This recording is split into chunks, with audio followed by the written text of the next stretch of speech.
Hi everyone, thank you so much for coming out today. My name's Emma Cutting and I'm the founder and CEO of the Heart Gardening Project, which is an environmental charity here in Melbourne, in South Melbourne actually.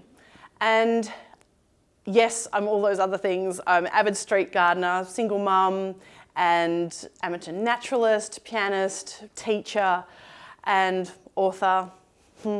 And today, what I'd love to take you through is what we do at the Heart Gardening Project and more about the NPC, so how we're doing it, what we're doing, and then lead on to more of the how to do the street gardening.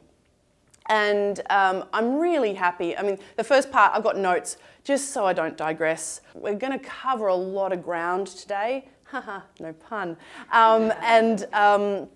I'll be covering site prep and maintenance and plants and all these things. So this is by no means, and so yeah, we can go into in depth. But first, I'd love to take you on a tour of our gardens, but I can't today. But I can take you through kind of a visualization of sorts. And you can always imagine your local street. Imagine our streets are full of gardens like this. Imagine all the barren, compacted, degraded, invisible, unloved patches of urban land coming back to life, back into sight after over 200 years of neglect. Imagine those gardens with soft soil full of worms and compost that local homes have generated, holding on to rainwater, freshening the air, and cooling our streets. Imagine the critters coming back. Species that we as adults have perhaps not seen in cities, but are now normal for our kids. Glorious butterflies and moths increasing in species and numbers instead of decreasing, because we have the right food plants for them at every stage of their life cycle. Gorgeous native bees all around us, because the plants and spaces they need are not just in a few random patches, but are intentionally designed to be connected. Tiny birds like thornbills flitting around happily because there is a landscape, a heartscape that can actually support them and their families. Imagine our streets becoming havens not only for our wildlife, but for ourselves. Places we don't just pass through or see through, but engage with and look at and treat as an extension of our own backyards. Imagine street gardeners out managing the land with care and respect, going slowly but steadily, working quietly, inviting people in, thinking about long-term rather than short-term, working with traditional owners without chemicals. All the while, chatting with big and small people who say hi or ask a question. Imagine people walking past, slowing down and looking up from their phones, connecting with others and the world around them. Imagine people from the nearby nursing home, people that could only walk around the block or even a few steps up the street, now inspired to go outside, get some fresh air, see some beautiful gardens and connect with the community. Imagine women from local public housing, feeling safer, knowing the street gardeners are out and about. Imagine kids from all socioeconomic backgrounds and cultures watching these gardens unfold, knowing these gardens are for them and their future. Imagine these kids growing up learning that they can act to create hope and positivity and can learn how to because they are watching it happen. Imagine the conversations this would lead to within families, within ourselves. Imagine the policy shifts that would happen from the community groundswell because people can see the change unfolding. It's not just an idea and it's not that scary. Imagine the flow-on effects this would have for our mental health. Imagine people realising that through reconnecting with nature, we are actually reconnecting to a part of ourselves, because nature is in fact what we are. So this is what we're doing. Next one. Yes, please. We're joyfully connecting humans to humans, humans to nature, and nature to nature. We're doing this combining care, community, our street gardening approach, the power of street gardening, and an interdisciplinary approach. We're not only demonstrating how to create gardens in public realm, but we're also educating and engaging people around the importance of conservation in urban environments, and we're empowering and inspiring people to take positive action themselves. We're giving people hope. We transform barren pieces of public and public-private land, like this, into gardens of buzzing, wriggling beauty, like this. Thanks, Jimena. And you go to the next one. So the land that we use is mainly nature strips and public-private land. But because we're here about nature strips, that's what I'm going to focus on today. So what is a nature strip? It's basically the strip of land that's between the footpath and the road. And generally and nationally, it's kind of understood that council manage the trees and the residents, community manage the other part of the land. Saying that, there are often, not always, but often nature strip guidelines that are created by council, generally to mitigate risk. They're around safety, accessibility. Sometimes they're around biodiversity, which is really great. And they range in tone and constraints, from encouraging and positive to massively outdated and downright hostile. But even so, generally, most of the time, a resident can still make some kind of positive change on their nature strip that is within council constraints. So nature strips take up a whole lot of land. You might not think it, because they're often quite small, but they add up. And this is part of the power of street gardening, that a small patch can make a really big difference to a community, but when those patches add up, there's some real change happening. So a study that came out of Uni Melbourne, Clancy, you already know this because I told you the other day, that Nick Williams and Adrian Marshall and a couple of others came up with, was that over 36% of Melbourne, or of the open green spaces, is actually nature strips. That's 7% of the total land. So in the city of Port Phillip, that equates to almost 360 acres. Yeah, it's enormous. So just taking nature strips, that's where, from the very beginning, and especially when I found out these stats, nature strips are an untapped gold mine of positive change. Yes. So, what is street gardening? Look, the term's been around for a really long time. And generally it's known as a resident going out into the nature strip and creating a garden outside their home. But I was trying to find a little bit more clarity around this a couple of years ago when I was writing an article, and I couldn't find a meaning of it. So that led me to really think about what it meant for me, what it meant for the Heart Gardening Project, and to really clarify what a successful street gardener looks like. And this is the teacher in me coming out, because if you don't know what you're working towards and what actually success looks like, how can you get there? So anyway, that's... So here are some of the things.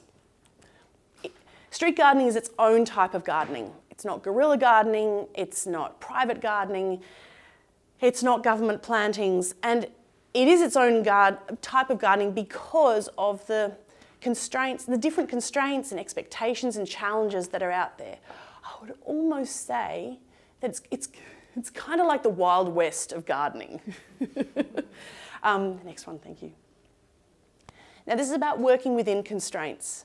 So I suppose it's flipping our thinking from what we can't do when we look at guidelines like this to what we can do, and then doing as much of that as possible. Now I've seen this when that flows on to incredible changes, really, really can build, even though it might not feel that way.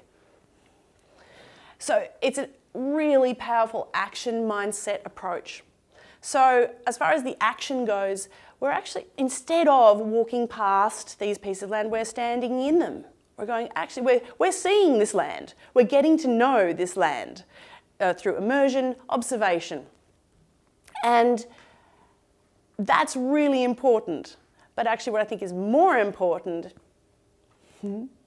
is the mindset.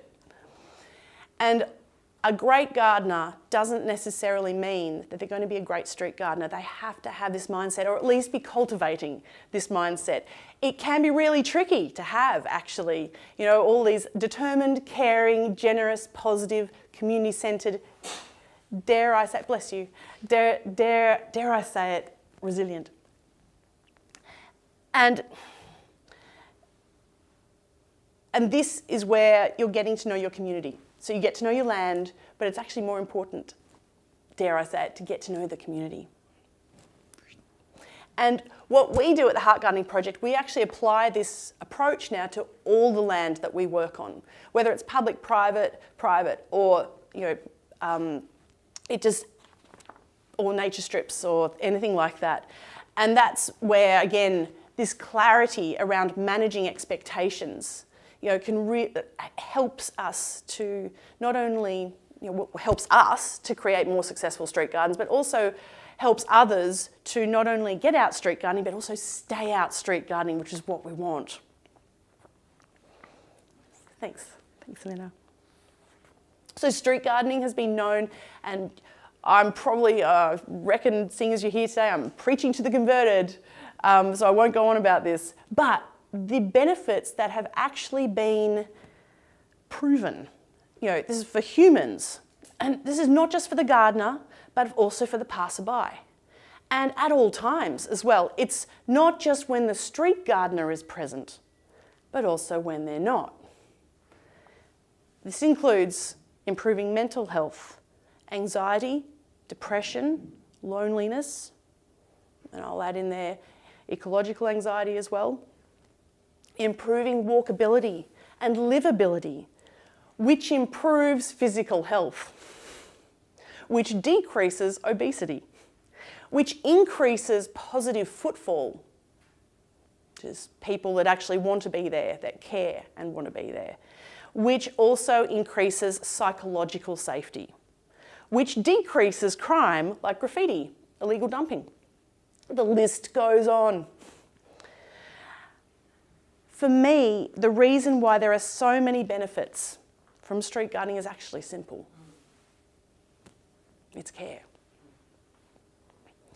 So Adrian Marshall, the guy I was speaking about before, who came up with those great stats with a team, he talks about street gardening begetting street gardening. And I absolutely believe this, and I've said this for many years. And then I started really thinking about this. I went, I actually think it's deeper than that. I don't know if it's the street garden itself that creates more street gardens. I think it's the care. And in public realm, care begets care. So when we're looking at each of us, living in our houses, we have our sort of circle of care. And they're all separate when we have it. We have this circle of care in our private land. When we go out onto the street, this circle of care gets bigger. And the magic happens when not only that happens, but then other people actually enlarge their circle of care as well. And where those start overlapping, that's where beautiful community strength really starts to happen.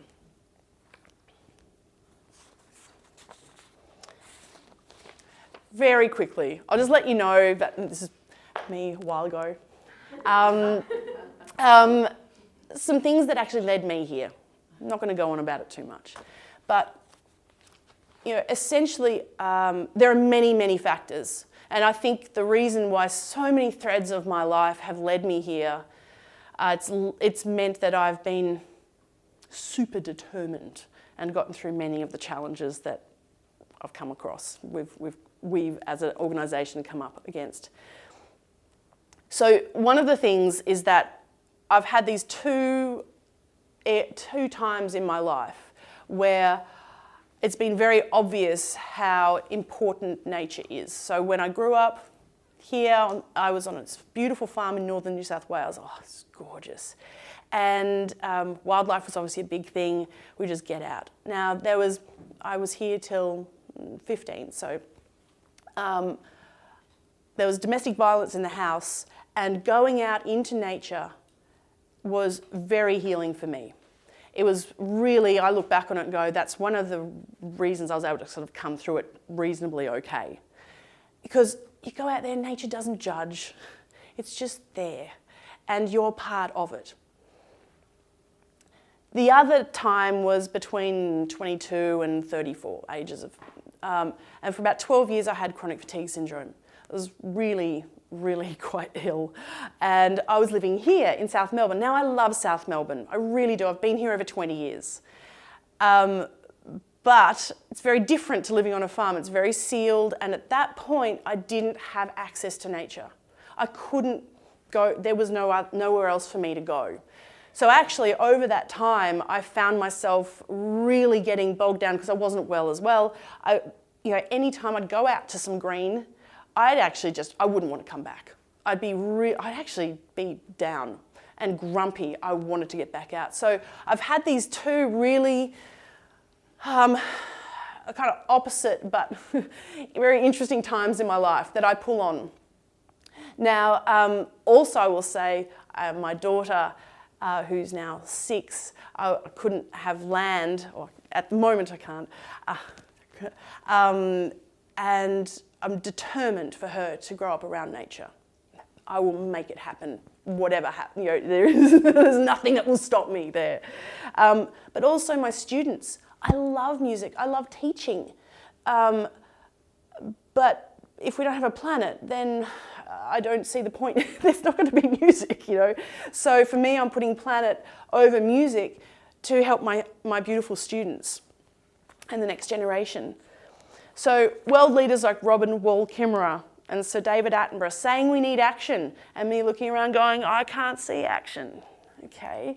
And then watching water run off these miles of tarmac heating up our suburb, trees having trouble growing, degraded toxic dirt. The 2020 bushfires, street gardening got me through that time, and it really made me think about things like, well, if we're going to have more bushfires, then what about we have our cities as these places for wildlife to actually come in as well. Also, this is the UN decade of ecosystem restoration. If it doesn't happen now, when will it happen? So all of these things have really come together for me. And I will say, coming out of CFS, coming out of chronic fatigue syndrome, street gardening helped me flip my thinking. It helped me flip my thinking. Instead of focusing on the asphalt, instead of focusing on all the things I couldn't do, earth not being able to breathe, it actually got me looking at what we can do. And then going, well, of course there's stuff we can do if there's land here.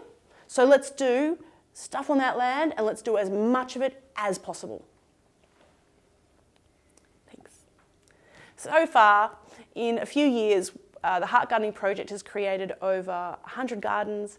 We've worked with over 60 specialists and scientists, engaged hundreds of local households, talked to thousands of people around Australia, and I think all of that, we've also changed local policy to enable street gardening.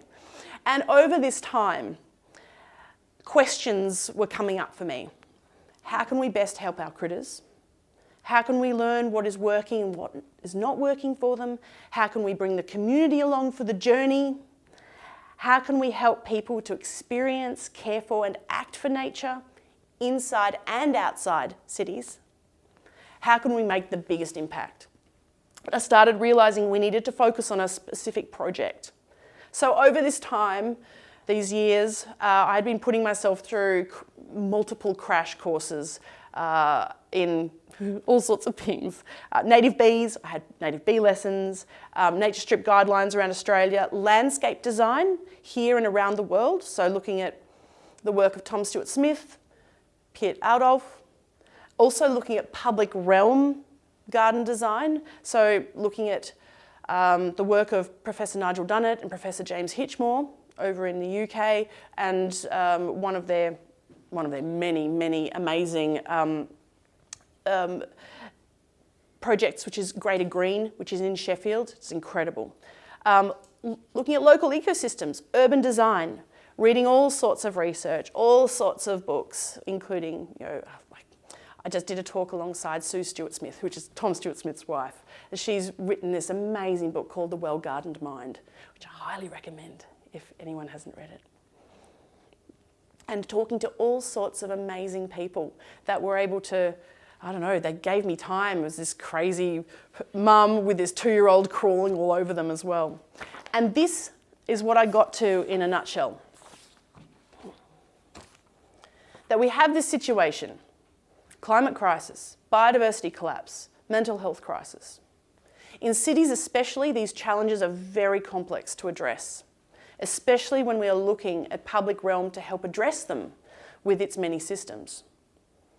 I found that there were many people from various fields of expertise that wanted change, but to start addressing the situation, the knowledge and positivity of all these people had to be brought together, because one angle, one group of experts couldn't do it on their own. This wasn't being done. I saw there was a gap here, and I saw that the Heart Gardening Project could do something about it. So, combining that approach to street gardening that I've just been outlining with this interdisciplinary approach, bringing multiple stakeholders, many different scientists and specialists together around wildlife conservation and landscape design in the urban environment, I designed the Melbourne Pollinator Corridor. took a couple of years. Now we're creating it as well. So the MPC, Melbourne Pollinator Corridor, is an Australian first initiative, possibly global first, where we're looking at an 8-kilometre wildlife corridor that's ecologically centred but community driven. That's for these guys, for our native pollinating insects. Aren't they absolutely gorgeous? And we're looking at 200 gardens to connect the Royal Botanic Gardens, Melbourne, to Westgate Park. That's running through four suburbs. We envision it to eventually become a set of urban walking trails, mixed with street art and an integrated online program that tells stories of the land, community and ecology in and around these gardens. We're looking to strengthen and deepen not only human communities, but communities of flora, fauna and fungi. We think about the planet at every stage in the garden, pulling on permaculture, organic principles, and we aim for a ratio of about 80 to 20 indigenous to exotic plants, with the exotic plants there for an ecologically sound reason. But the MPC is not just gardens. We're already developing and launching programs to engage, educate and empower. And one of those is our MPC Locals program, which is giving out corridor kits to anyone that is in the MPC zone and would like to create their own MPC garden.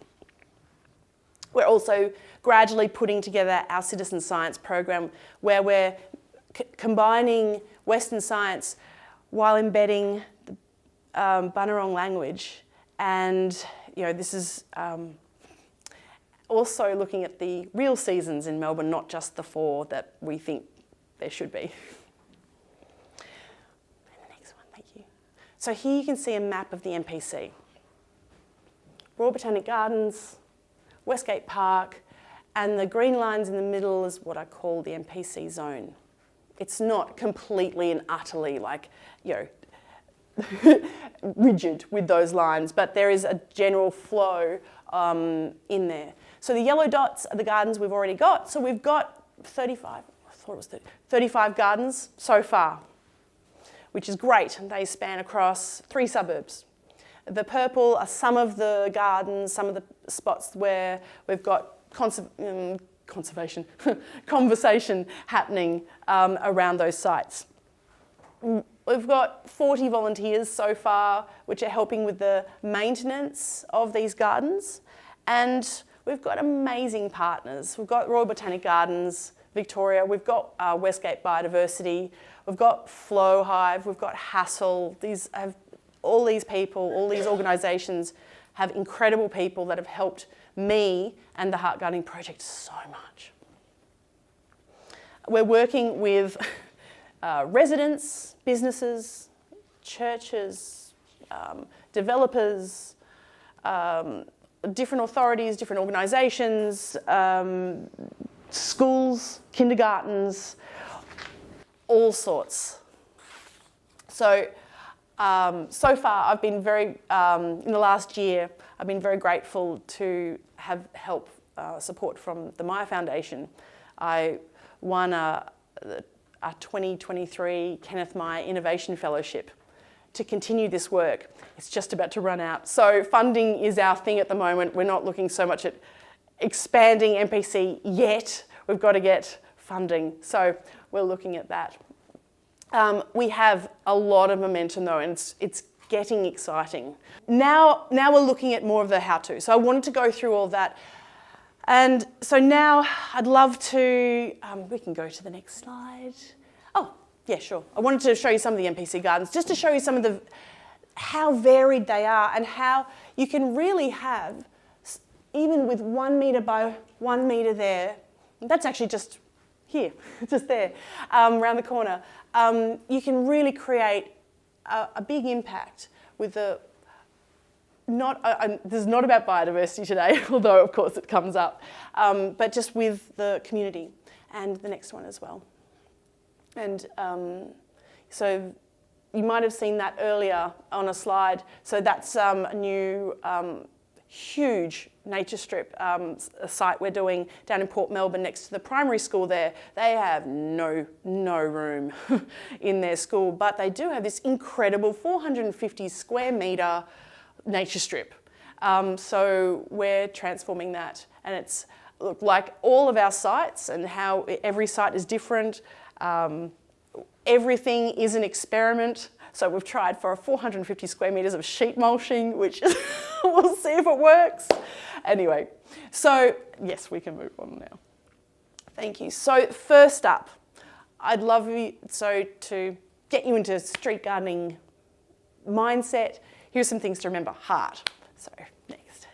So humans are a part of nature, not above it. So when you're creating these gardens, it's everyone's garden, not yours. And the sooner you can actually think like this, the more joy you're going to get out of this garden. You might have put in the time, the money, the energy, but it is absolutely not your garden. Always focus on the awesome. And sometimes this is really, really hard. So of course, you don't have to, it's not always, I just had to fit it in with the A. But as much as possible, focus on the awesome. When you focus on what's actually not working, your head's down, you're not looking at all the gorgeousness. So for instance, it can be a neighbour that's walked by for 10 years and finally you get a smile from them. It can be starting up conversation with someone else's kid, or getting to know the community just in general. Or when you're not in a positive headspace, you're not going to see this stuff. And then, of course, that flows on to many other things. Cards in the mail. I've had cash in the mail. I've had people dropping off plants, which sometimes gets a bit much. But it's lovely. But it's lovely all the same. but even the other day, I've put it under challenges actually, but I'll say it now. Even the other day at one of our gardens, I walked past and went, oh, that's interesting. So someone had actually taken one of our plants, which had just gone in, and put another plant in its place, cruddy deities in its place, which I actually just laugh at, because it's despite they want the plant, they're taking it, but they're still putting something back, and I've got to give it to them, really. They're trying not to steal, but so this is where it's actually fascinating for me to see how the community, how everyone reacts to public spaces. This is to build on the always focus, remove the dog poo and move on. It's going to happen. It's going to happen. It's going to. Might as well just, if you don't have a dog, still have your bag, just pick it up, move on. There'll be litter, there'll be all sorts of things. But again, if you just know that that's going to happen, go, okay, that's part of it, and then focus on the awesome. And then the last thing is treat others and their dogs the way you want the garden to be treated. Because when you're not there, which is most of the time, they're the people that will care for that garden. So this is where we're looking. I wanted to bring up the challenges. But I'm going to preface it with a few things first. The reason I'm telling you this is because if I don't, what a lot of people do is assume that I've had this perfect run of nothing happening for years, and then they go, well, what's this advice? That has absolutely not been the case. It has not been a perfect run, and I will also say, though, that I think even though some of the challenges have really pushed me to the brink of, the brink, I have seen every challenge as an opportunity. We're doing things on a large scale here. So also the challenges that I have had are big. You're not necessarily going to have these challenges. So just to not scare you away from doing this as well. So we've had vandalism, theft, litter. There's the small ones, of course. There's dog poo, and then there's people walking through, trampling. But then there's bigger ones where there's been complaints, and that's led to incredible issues for me personally. Me being taken to court by another local. I've led 2 council campaigns. And I'm bringing this up not to bag out council, but just to let you know that this is where I'm coming from when I give out my tips.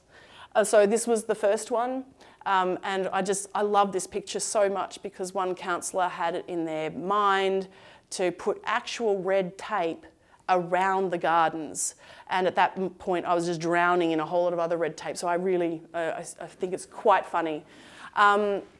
And of course there are things like, it's not just litter, but you get syringes and all sorts of other issues in there as well. I will say though, again, everything that has happened here, I've had so much support.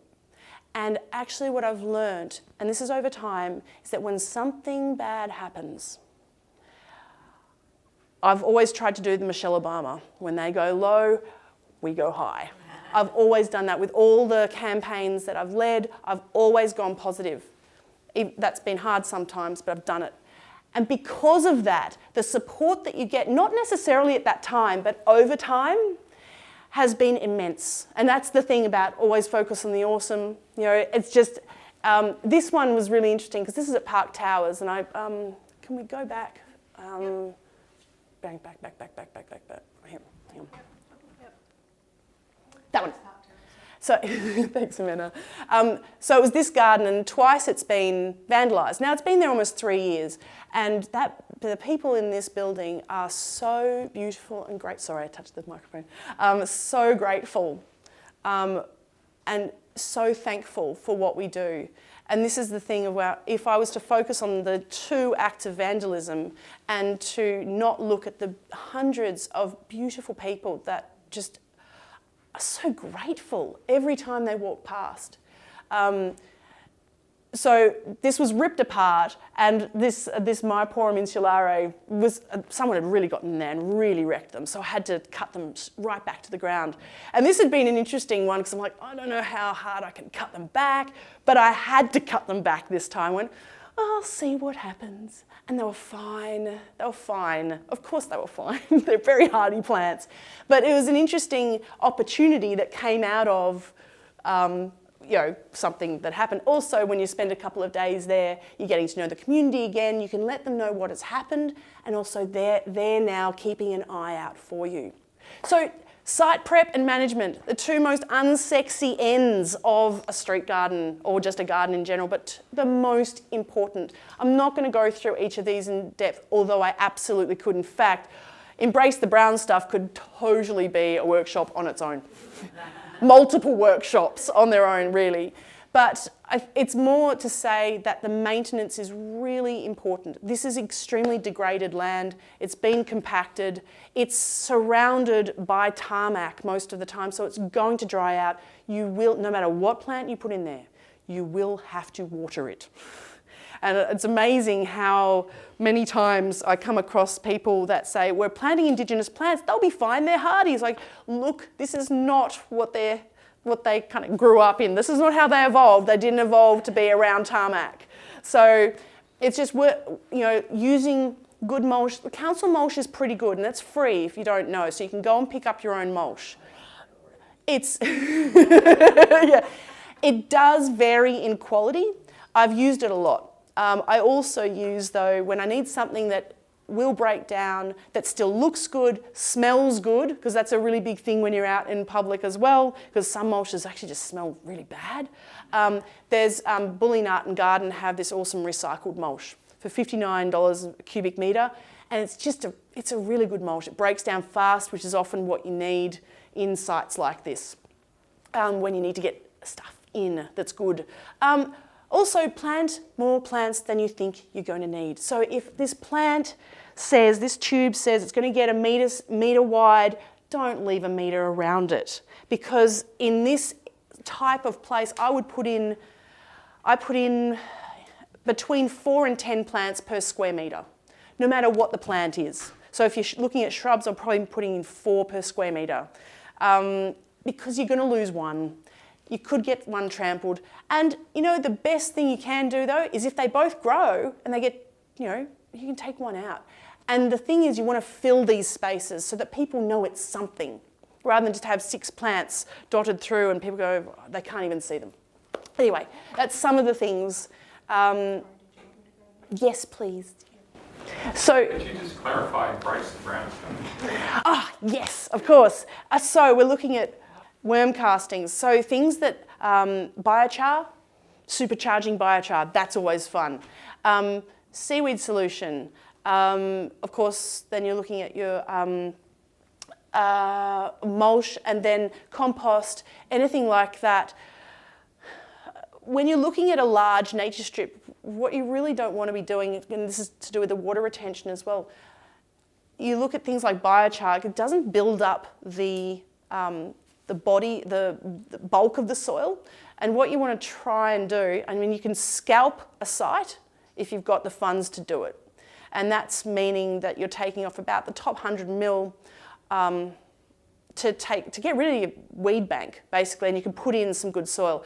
We've never been able to do that. So I have not at this point done that. It feels like that's something we'll be working towards, and also feels like, it'd be amazing. At this point, sorry to ask it, what you have done is take the layer of grass off. Yep. And then from there build the soil that's left. Yep, Right? that's right. So you don't really put in new soil generally. It's really build the soil up. Yep. It's regeneration. That's and it's, I suppose, one thing as well is to look at these sites as they're really sad sites. They will potentially take time and care and ongoing care to bring them up to a point where maybe your front garden is. It's worth knowing that they just, and it's not necessarily that they'll need a lot of care, they just need regular care through there. Yes? The other thing that I saw on Gardening Australia, and I did on another nature strip was just turn it over, dig out the grass and turn it up. So then the bottom bit composts effectively and adds into it and it dies. Yep. Yeah, you can do that as well. So I suppose we've done it. It depends what you've got there. So if you don't have a whole lot there, and if you've mowed it first and things like that, you can probably look at using the green that's on there. I suppose, I'm trying to think through. Port Melbourne, the big site, we went through with a turf cutter because it was just, it was a lot of grass, a lot of kikuyu, and really you don't want to have kikuyu in there. I mean, you can do that I think with some plants, but kikuyu, for instance, anything that's in the ground will just grow. Cooch, anything will just grow. And so I think it depends on what you've got already on your strip. But yeah, I mean, looking at anything you can compost is brilliant. I think digging down, there's a risk of discovering things. Well, that was the other thing as well. Or discovering your NBN cables, absolutely. And that's where it's not called Dial Before You Dig now, it's called Before You Dig Australia. So it might seem a little bit, I don't know, I think they've actually simplified the process quite a bit now. I've done it recently and I put it in and within half an hour I was getting dozens of things back from various utilities saying Yep. here's where everything is. Yeah, and it's really important to do this. I will also say that those dozens of things that come back can look really overwhelming actually. It's taken me a while and a few of those to really work out, they love to say, don't do anything here, don't do anything here, and then you look on the last page right down the bottom and go, actually they're fine. The nearest gas main is 1 kilometre away. I think we're going to be okay. So there's a few things there that you want to know. And also as a guideline, generally things are at least 300 mil below the ground. This is a guideline. But generally between 300 and 600, you're going to get things, if you've got things in there. So really, you want to do it, but what you're going to be doing on top, in that top, you're not really going to be going lower than that, lower than 30 centimetres. You're just not. So with the hand tools. So yeah, so anyway, yes, tips on plants. So go to our Indigenous nursery. Billy is fantastic. The crew there are awesome. And Rod, Mars, Maggie, they're all really fantastic and they'll be able to help you with the plants that they've got ready at that point. In my book, I've designed it for this area and I've worked with a whole lot of specialists to look at a plant list that works for this area. The plants I have in there are ones that they've pretty much got throughout the year, but they've got so many others. And especially at the moment, the last couple of years, they've been seed collecting and they've got some really cool plants coming through, beautiful plants that are so worth trialling. One thing I have been mucking around with over the years is planting large shrubs like the Myoporum insulare that I was just talking about they almost grow before your eyes in really tough spaces like in nature strips. So they get more than 1 metre high. So generally in these nature strip guidelines, there's the maximum of 1 metre. But when you're putting these plants underneath a eucalyptus, for instance, they're going to grow slow. They're not going to grow nearly as, and I've had this and they've actually really worked because they're so hardy. So it's worth, and also they can be clipped back anyway. So it's worth thinking about that if you're having trouble underneath, you're going, underneath a really, established, gorgeous tree, you can look at that. I think it's worth it. And also in the nature strip guidelines, there's a lot of offsets, and there are reasons for these. But in these offsets, and what I was able to do with the campaign was in these offsets you can plant ground covers up to 25 centimetres tall. There's so much scope in this area. There's so many wildflowers and beautiful grasses and ground covers that you can plant. So don't think that those offsets are a wasted land. No, there's so much you can do. The prickly plants thing, look, one thing, and this is not just these nature strip guidelines, it's kind of almost every nature strip guideline that councils put out, is they don't go into the whys, why we don't want this. And often, I'm very much out, if I have a good reason, yeah, cool, that's fine. But if I don't have the reason, I'll go, well, you know, I want the reason, I want that. So, I mean, look, it's pretty obvious probably why you don't want to do prickly plants, but the prickliest I go is the rosemary grevillea, which is actually a bit prickly, but this is actually one of the reasons why I chose native pollinating insects as the wildlife corridor, because it's successful within constraints in all of our sites. So in some of our sites, we go for birds. So of course, birds love the dense, prickly vegetation and at different levels as well, depending on the bird. But you're looking, you know, for nature strips, you can really go in for the native pollinating insects, and you don't necessarily have to do the prickly plants. Get those in your front yard, in your backyard. Plant your wattles, plant all that stuff inside. Get your flowering plants all year if you can. Now, I've got a small plant list coming up, and most of those plants have the flowering or at least spot flowering all year. If anyone knows anything about native bees, and again, it's not about biodiversity, but I kind of got to say it anyway, look, they do die off in Melbourne over winter. But what the pollinators in winter need floral resources too. We've got our flies, and we've got birds will come down as well. There's all sorts of pollinators that are through winter.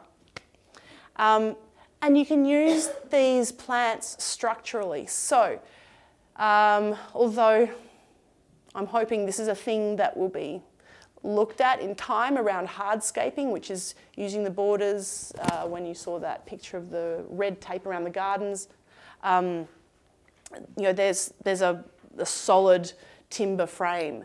So you're not allowed to do that at this point. But you can use plants to do this. And this is one of the things, you know, when you're looking at a site and when you're seeing how people use the site, you can look at what's called desire lines, and you can look at how people use it. So if you're next to car parks, which you probably are, whether the parks are parallel or nose in, you watch how people use your nature strip, where they walk, where they want to walk. And you can do things like this. So when you're using a Dianella, which is a real structural plant, you can kind of guide or use those desire lines and guide people, go, that's where we want you to go. You can do that as well with plants. You don't have to have the timber there necessarily. Okay. Some of my favourite plants, some. But these are real,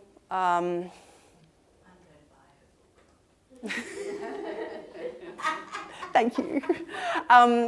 So as you can see, these are favourite plants not just for me, but also for a whole lot of critters as well. So you've got your pelargoniums, Brachysco multifida, and actually they've just, hey, I didn't actually see there was a caterpillar there as well. That's so funny. You've got your native bees that love the Wallenbergia. They really, really do. Native bluebells are one of my favourites, and they're gorgeous. And even the praying mantis, which is actually shedding its exoskeleton off the bottom of the xerochrysum. There's so much joy to be had in this micro world. And again, this is where your nature strip can just be this jungle. It's really wild, actually. You know, when you really start looking at the insect world, it's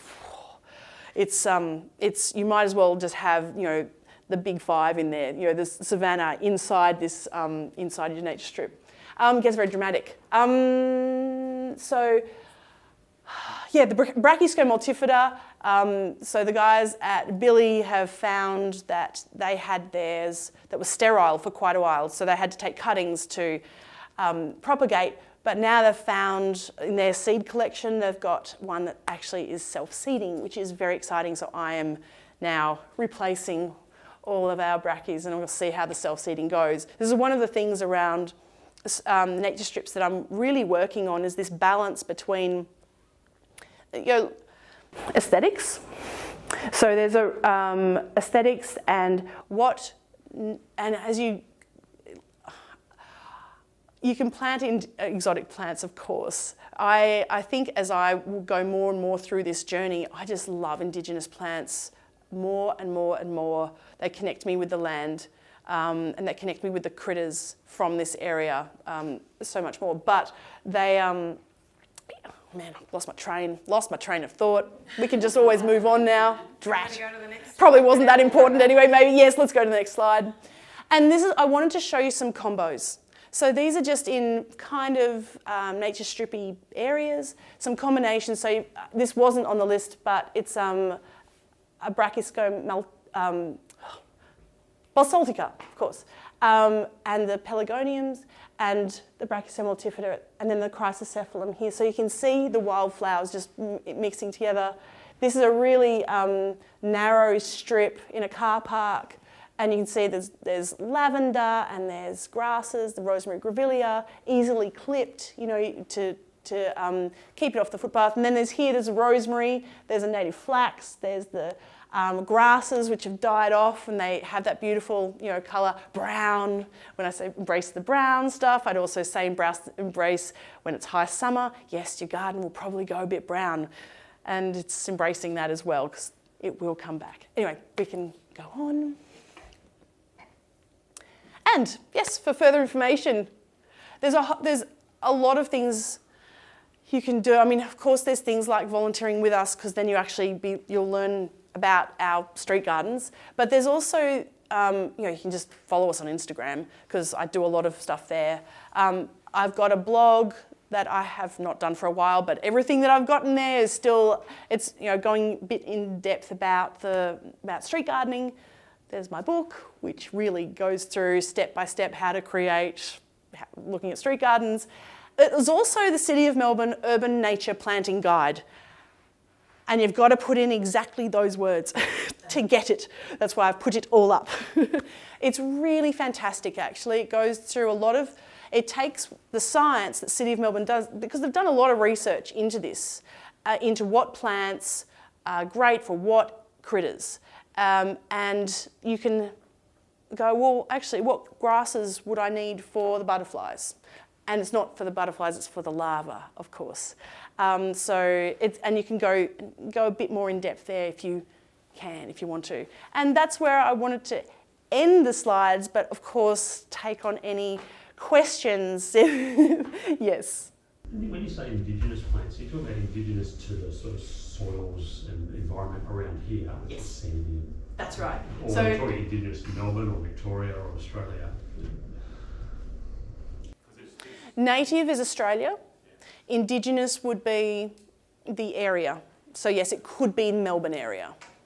It could be, yeah. It wouldn't, I think now with so much of our ecosystem gone, to stay just in the plants that were in certain EVCs, it's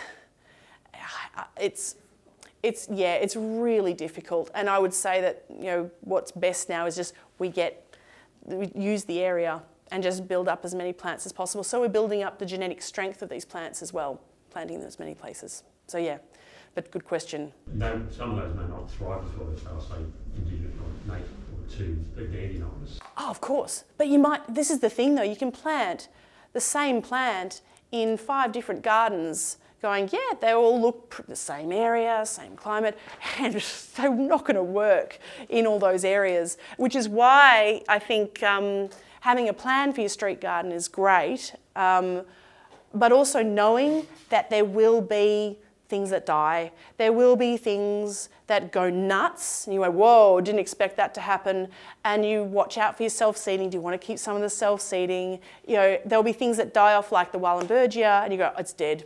Drat, I killed it. Oh. And then it rains and it comes back again. You go, what? Okay, that looked really dead. So there's a whole lot of stuff there that it's trial and error.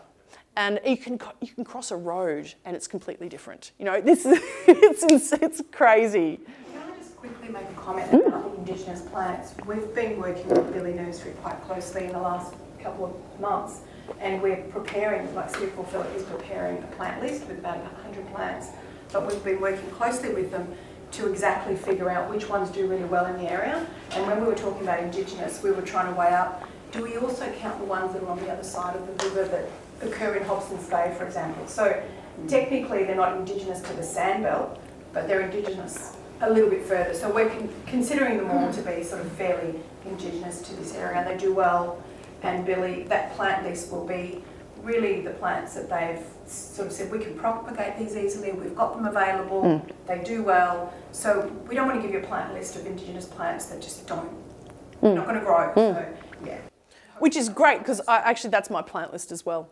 Well, who's got a street garden? I really want to ask. Oh, sorry. I do have a street. Well, I'll talk about that in a moment. Yeah. I just wanted to say that I mean, surely the environment around here and everywhere in Melbourne has been altered so drastically that to some extent talking about Indigenous or is I mean, it's not the same environment as it was before in any sense. The soil's probably got a whole history of a lot of it probably brought in and changed drastically. So absolutely, probably a bit of a lost cause to try and stick too hard to very locally Indigenous stuff. Well, the reason why we do mostly Indigenous is because the science here in this area shows that Indigenous plants are best suited and attract the most Indigenous critters.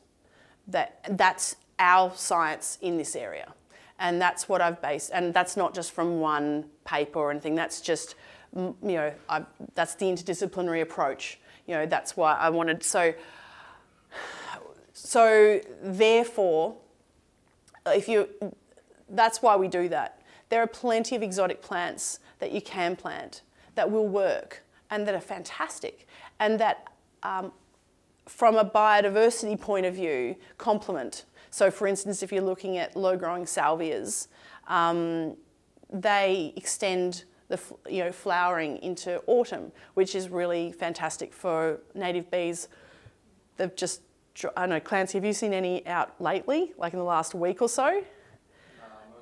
Yeah. I saw some a couple of weeks ago, but I think now it's just too cold. But you've got that extended flowering. So to make sure that, so that's where it comes from. And I think also for me personally, as I said before, it connects me to this land. These are the plants of this land, whether we've drastically changed this ground or not, which of course we have. And you know, when we're looking at this soil, we're looking at, you know, it's toxic as well, which is why I don't talk about edibles so much, because again, it's doing what we can do within the constraints of the sites.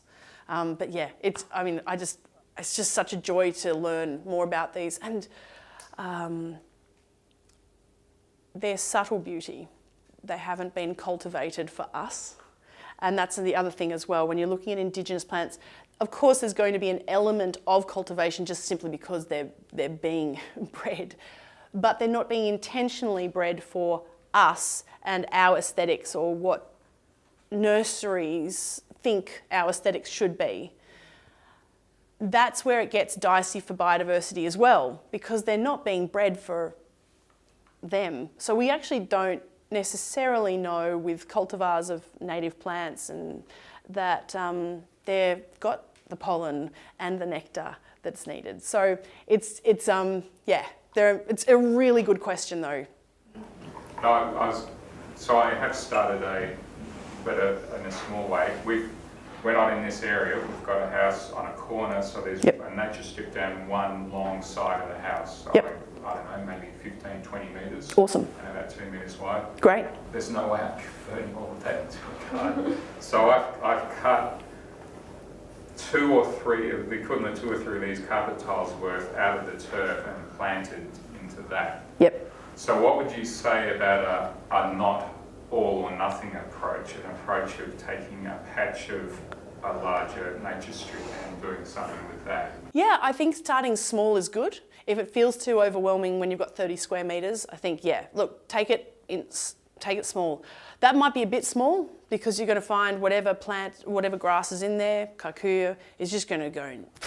And it's going to, whatever you've planted in there is going to struggle because everything else is just so set in. What I'd be doing, I'd be probably taking off, depending on how you're taking out the grass as well, take it in 4 square metre patches. So do a 4 square metre patch and then see how that goes. And then you've only got, well, not only, but you've got that 2 metres that you've got to hold back, from the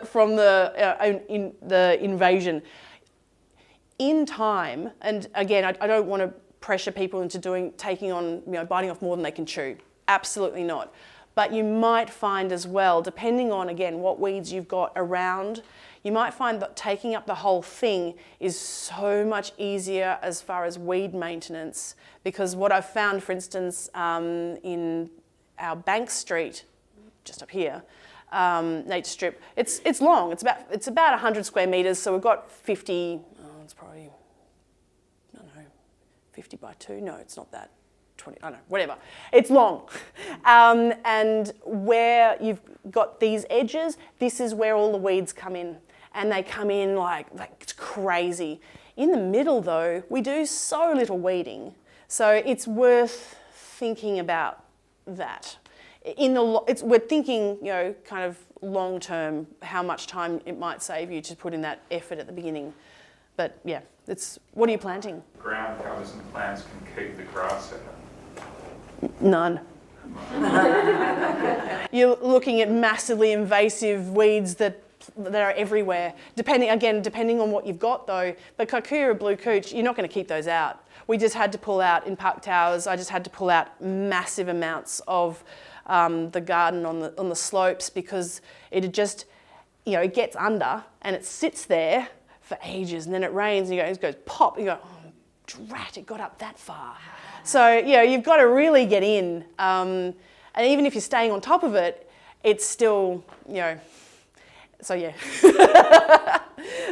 Sorry about that bad news, but it's. Quick question in relation to that. When you do clear a nature strip, for example, and you take that top layer, do you have a process, because I think you've done this as well, where you put down the matting or you put cardboard down for a while? Yep. Is that what you do to kind of reduce that amount of weed coming through? So the sheet mulching, as I said, we're trying that at Port Melbourne Primary. I haven't done it up till now. So it's going to be an experiment. It is actually, you've got to make sure there are certain steps. You can't just put cardboard down and cover it in mulch and expect everything to die. There are a few other steps in there that, so if anyone... The other thing to think about though, because sheet mulching is a really commonly used technique in permaculture, because we're in public realm, you need it to be neat.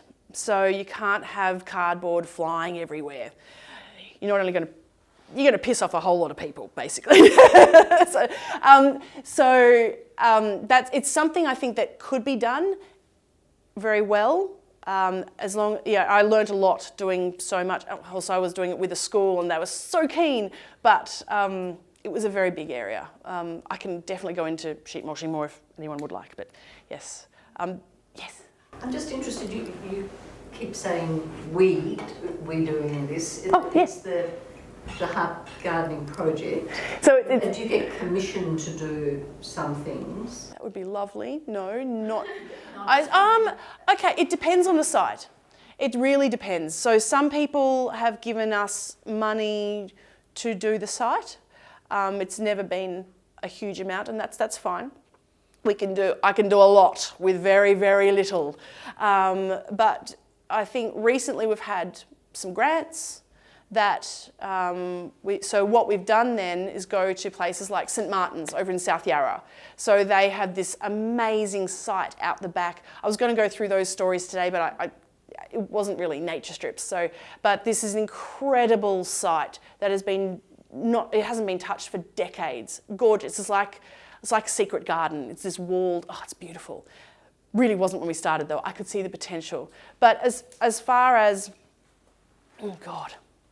You have a lot of volunteers. Yeah, and we had the money and they had the land. So I said, well, can we bring in, so that site cost at least $20,000 in cash, but in kind we had Fiona Brockhoff come in and help with her, beautiful husband David, who does all her landscaping for her incredible gardens. So we had all those people in there as well, plus the community, plus our volunteers. It was a massive project, but generally we have core volunteers that work on different sites.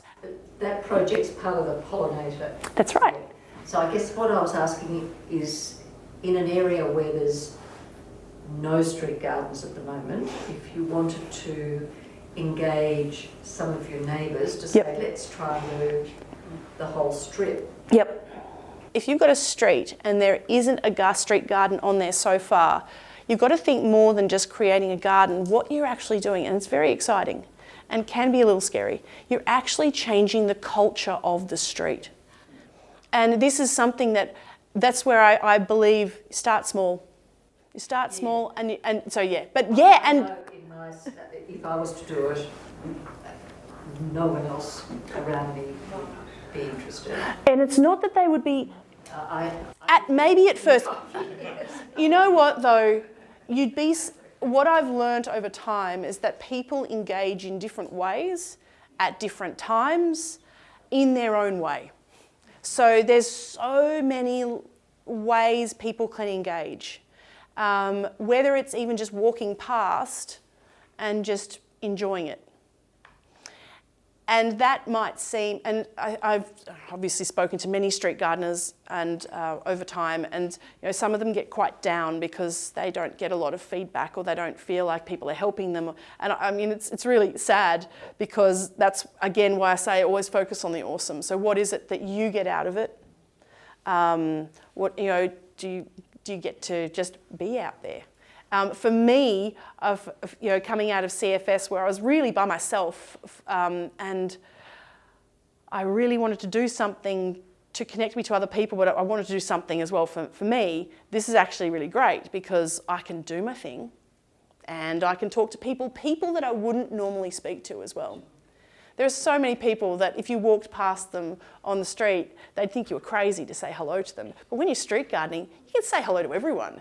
And you're a gardener, it's fine. So it's an interesting one. But yeah, look, that's one of the things I love about street gardening.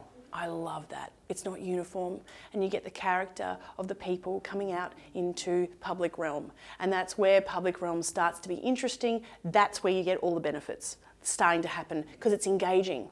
Because it is different. And yes, of course, there is conflict. There is, but it's your nature strip. And if you're doing that. And this is also the way you can turn people around. And you don't go into it doing that. You don't go into, I had this lady once before and she said, absolutely, within a year, we'll have everyone with a nature strip in my street.